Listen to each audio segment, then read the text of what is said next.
بسم اللہ الرحمن الرحیم۔ میں ہوں ارشد سلیم۔ جیسا کہ آپ لوگوں کو معلوم ہے کہ عمران خان صاحب نے ایک دفعہ پھر پاسٹ میں بھی بار بار وہ کابینہ میں کچھ ترامیم کر چکے ہیں، کچھ بندوں کو ان کر چکا ہے، کچھ بندوں کو آؤٹ کر چکا ہے، لیکن حسب معمول اب بھی کابینہ میں کچھ ترامیم سامنے آئی ہے۔ فردوس عاشق اعوان صاحبہ کی چھٹی کرا دی گئی ہے۔ چھٹی کرانے کے ایکچوئل اسباب کیا سامنے آئے وہ آج کے اس ویڈیو کا حصہ ہے، اور شبلی فراز صاحب کو یہ انتہائی اہم ذمہ داری دینے کی ضرورت کیوں پیش آئی، شبلی فراز صاحب کو ہی کیوں جو وزارت ہے مواصلات کی اس سیٹ کا قلمدان کیوں سونپا گیا ہے، اور جنرل سلیم باجوہ صاحب جو پاسٹ میں DGISPR بھی رہ چکے ہیں اور کور کمانڈر کے انتہائی اہم ترین جو صدرن کور ہے اس کی کمانڈ بھی آلریڈی کر چکے ہیں، اور موجودہ وقت میں CPEC کے انتہائی اہم عہدے پہ بھی فائز ہے، اس کو کیوں کس وجہ سے کابینہ کا حصہ بنا دیا گیا ہے، انتہائی اہم ترین ذمہ داری اس کو کیوں دی گئی۔ اسپیشل اسسٹنٹ یہ معمولی عہدہ نہیں ہوتا، اس پہ سلیم باجوہ صاحب کو کیوں لے کر آیا گیا ہے، ان چیزوں سے ہم کوشش کریں گے کہ اس ویڈیو میں پردہ ہم اٹھائیں۔ سب سے پہلے ریکویسٹ ہے کہ اب تک اگر آپ لوگوں نے ہمارے اس چینل کو سبسکرائب نہیں کیا تو اس کو ضرور سبسکرائب کریں، اور جو بیل آئیکن ہے اس کو ضرور پریس کریں تاکہ ہمارے آنے والی ویڈیوز کا نوٹیفیکیشن آپ لوگوں تک بر وقت پہنچ سکے۔ اگر ہماری ویڈیو آپ لوگوں کو پسند آتی ہے تو لائک کا بٹن ضرور دبائیے گا۔ سب سے پہلے بات کرتے ہیں فردوس عاشق اعوان صاحبہ کی۔ ایک خبر یہ بھی اندر سے آلریڈی ہمارے پاس آ چکی ہے کہ جو اعظم خان صاحب ہے، کیونکہ اعظم خان صاحب چیف سیکرٹری KPK تھے پچھلے ٹینور میں جب PTI کی حکومت تھی KPK میں، اور ابھی موجودہ وقت میں وہ انتہائی اہم ترین عہدے پہ فائز ہے مرکز میں، اور عمران خان صاحب کے بہت قریبی جانے جاتے ہیں، اور یہ حقیقت بھی ہے کہ عمران خان صاحب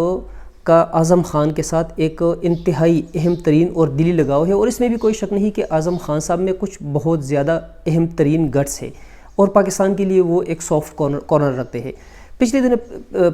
تقریباً کچھ دن پہلے جو ہے نا آپ لوگوں نے آلریڈی دیکھا کہ جو شوگر مافیا ایکٹیو ہو چکا تھا، اور اس کا بہت بڑا ایک کرائسس آیا تھا جس میں ATM کے نام سے جانے پہچانے جہانگیر ترین صاحب کا نام سب سے فرنٹ پہ تھا۔ اس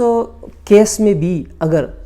ریالٹی پہ نظر دوڑائی جائے تو عمران خان صاحب کو ایکچوئل ریالٹی بتانے والا اعظم خان صاحب ہی تھے۔ ابھی موجودہ وقت میں بھی یہی ہوا ہے کہ بہت سی چیزیں جو فردوس عاشق اعوان صاحب آلریڈی اندر ہی اندر پکا رہی تھی اس کا سب کچھ عمران خان صاحب کے کانوں میں پہنچانے والا اعظم خان صاحب تھے۔ اعظم خان صاحب نے اس کو آلریڈی بتا دیا تھا کہ جو فردوس عاشق اعوان صاحبہ ہے اس کا لب و لہجہ ایسا نہیں ہے جو اس سیٹ پہ رہنے والے بندے کا ہو سکتا ہے۔ ابھی آج کل جو پاکستان کے حالات چل رہے ہیں، کیونکہ 8ویں جو 18 ترمیم ہے اس بابت، یا جو کرونا کا مسئلہ پاکستان میں چل رہا ہے، اور بھی بہت سی چیزیں ایسی اندر ہی اندر چل رہی ہے کہ جس کی وجہ سے حکومت اور اپوزیشن کو ایک دوسرے کے قریب آنا چاہیے، نہ کہ ایک دوسرے کے دور جانا چاہیے، اور فردوس عاشق اعوان صاحبہ کا لب و لہجہ ایسا تھا کہ وہ اپوزیشن کو اپنے آپ سے دور کر رہی تھی یا حکومت سے دور کرانے کی کوشش کر رہی تھی، جس کی وجہ سے عمران خان صاحب کو ایٹ دی اینڈ یہ فیصلہ کرنا پڑا کہ فردوس عاشق اعوان صاحبہ کو اپنی سیٹ سے ہٹا دیا جائے، اس کی چھٹی کرا دی جائے، اور شبلی فراز صاحب جو اس ٹائم پہ سینٹ میں ایوان قائد کے انتہائی اہم ترین سیٹ کی رسپانسبلٹی اپنائے ہوئے ہے، اس پہ بیٹھے ہوئے ہیں، اس کو اس سیٹ پہ جس سیٹ پہ آلریڈی فردوس عاشق اعوان صاحبہ تھی، وزارت مواصلات جو ہر حکومت کا انتہائی اہم ترین عہدہ ہوتا ہے، اس پہ شبلی فراز صاحب کو لایا گیا ہے۔ شبلی فراز صاحب کا اگر دیکھا جائے تو وہ انتہائی مہذب گفتگو کرنے والے بندے ہیں۔ عمران خان صاحب کی ٹیم میں اگر ٹاپ 10 سنجیدہ بندوں کی لسٹ اگر بنائی جائے تو اس میں ایک شبلی فراز صاحب ہے۔ شبلی فراز صاحب کی قابلیت پہ بھی بالکل شک نہیں کیا جا سکتا، انتہائی اعلیٰ تعلیم یافتہ ہونے کے ساتھ ساتھ اس کا لب و لہجہ انتہائی مؤدبانہ اور انتہائی شفقت بھرا ہوتا ہے، اس لیے جو شبلی فراز صاحب ہے اس کو لایا گیا ہے۔ دوسری سائڈ پہ اگر دیکھا جائے تو عمران خان صاحب نے جو ڈیسیجن لیا ہے کہ عاصم سلیم باجوہ صاحب جو جنرل راحیل صاحب کے ٹیم کے انتہائی اہم ترین کھلاڑی تھے، اور اس ٹائم پہ DGISPR کی سیٹ پہ فائز تھے، اگر DGISPR کی سیٹ کا اگر ریالٹی جو ہے اس کی اگر اسٹڈی کی جائے تو اس سیٹ کو لوگوں میں انٹروڈیوس کرانے میں، کیونکہ اس سے پہلے بھی DGISPR سیٹ ہوا کرتی تھی، لیکن جو رونق اس سیٹ کو بخشی گئی تھی یا جو نکار لے کر آیا گیا تھا D G I S P R کی سیٹ میں، اور دنیا کے تقریباً ہر بندے کے ذہن میں یہ بات اگر بٹھا دی گئی تھی کہ D G I S P R بھی ایک سیٹ ہے اور انتہائی اہم ترین سیٹ ہے،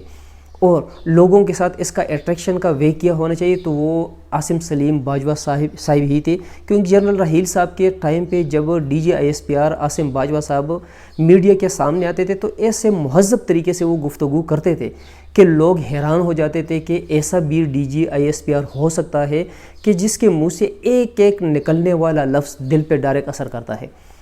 D G I S P R کی سیٹ کے علاوہ جو کور کمانڈر کا انتہائی اہم ترین عہدہ ہوتا ہے پاکستان آرمی میں، صدرن سائیڈ کا جو کور ہے اس کی بھی کمانڈ آلریڈی عاصم سلیم باجوہ صاحب کر چکے ہیں۔ موجودہ حکومت جو عمران خان کی ٹیم ہے اس میں جنرل عاصم سلیم باجوہ کو شامل کیا گیا ہے ایز اسپیشل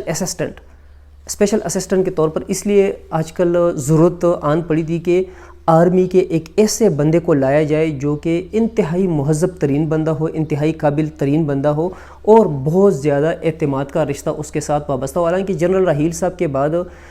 جو موجودہ آرمی چیف ہے باجوہ صاحب، اس کے اور عاصم سلیم باجوہ صاحب کے بیچ میں تھوڑے سے جو راستے تھے وہ الگ ہو گئے تھے اور دوریاں پیدا ہو گئی تھی، لیکن دوبارہ ایک پیج پہ آ گئے ہیں۔ موجودہ حکومت کا اگر دیکھا جائے تو پاکستان آرمی اور پاکستان کی موجودہ سیاسی گورنمنٹ یہ آلموسٹ ایک پیج پہ ہے، اور ایسے وقت میں عاصم سلیم باجوہ کو اس سیٹ پہ لانے کا مین مقصد یہ ہے کہ جو دنیا میں حالات تیزی سے چینج ہو رہے ہیں اور پاکستان آرمی جس طریقے سے آلریڈی پوری دنیا میں اپنے پاؤں الحمدللہ پازیٹیو طریقے سے پھیلا رہی ہے، تو ایسے وقت پہ ایسے بندے کا ایسے سیٹ پہ لے کر آنا پاکستانی حکومت کا بہت پازیٹیو اقدام ہے، اور امید کرتے ہیں کہ عاصم سلیم باجوہ صاحب جیسا انسان، جیسا مہذب انسان، جیسا قابل ترین انسان بہت زیادہ انصاف کرے گا اس سیٹ کے ساتھ۔